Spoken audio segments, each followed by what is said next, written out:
మహేష్ బాబు కొడుకు Baahubali the epic థియేటర్లో ప్రీమియర్లో సందడి చేశాడు. సినిమా క్వాలిటీ, గూస్ బంప్స్ ఇచ్చే సీన్స్ ను ప్రశంసించాడు. బాహుబలిని కట్టప్ప చంపే సీన్ గురించి ప్రత్యేకంగా చెప్పుకొచ్చాడు. ఇక్కడ SSMB 29 గురించి ఏం చెప్పను అని అన్నారు. భారతీయ సినిమాలలో కొత్త చరిత్ర సృష్టించిన బాహుబలి ఇప్పుడు కొత్త రూపంలో మళ్లీ తెరపైకి వచ్చింది. ఈసారి సినిమాకి పేరు బాహుబలి ది ఎపిక్. 2025 అక్టోబర్ 31న ప్రపంచవ్యాప్తంగా రిలీజ్ అవుతున్న ఈ సినిమా సాధారణ రిలీజ్ కాదని స్పష్టంగా చెప్పొచ్చు. కొత్త ఎడిటింగ్, అద్భుతమైన విజువల్స్, క్లియర్ సౌండ్ డిజైన్స్ తో ఎక్స్పీరియన్స్ ది ఎపిక్ అనే కొత్త కాన్సెప్ట్ తో ప్రేక్షకుల ముందుకొచ్చింది.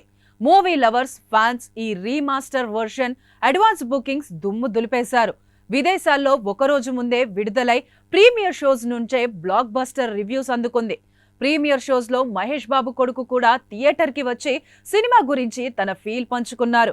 ప్రతి సీన్ గూస్ బంప్స్ ఇచ్చిందని, రాజమౌళి ఎడిటింగ్, విజువల్స్ అద్భుతంగా ఉన్నాయని అతను ప్రశంసించాడు. అలాగే బాహుబలి కట్టప్పను ఎందుకు చంపాడో తెలుసుకోవడానికి ఇప్పుడు 2 సంవత్సరాలు వేచి చూడాల్సిన అవసరం లేదంటూ సరదాగా చెప్పుకొచ్చాడు.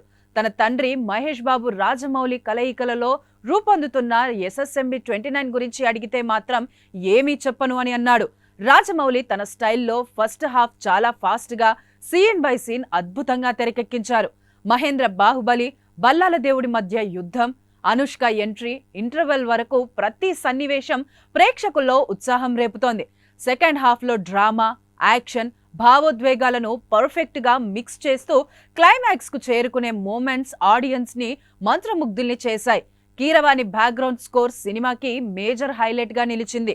సినిమా చివరిలో బాహుబలి ది ఎటర్నల్ వార్ అనే యానిమేటెడ్ ఫిల్మ్ టీజర్ చూపించారు. ఈ కొత్త 3D సినిమా బాహుబలి ప్రపంచాన్ని కొత్త కోణంలోకి కొనసాగిస్తోంది.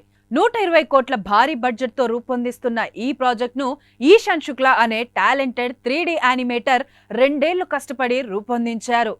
సాక్షి టీవీ ప్రసారాలను నిలిపివేయడం చట్టరీత్యా నేరం. సాక్షి టీవీ ప్రసారాల కోసం మీ స్థానిక కేబుల్ ఆపరేటర్ను వెంటనే సంప్రదించండి. DTHలో, ఇంటర్నెట్లో కూడా సాక్షి టీవీ ప్రసారాలను వీక్షించవచ్చు.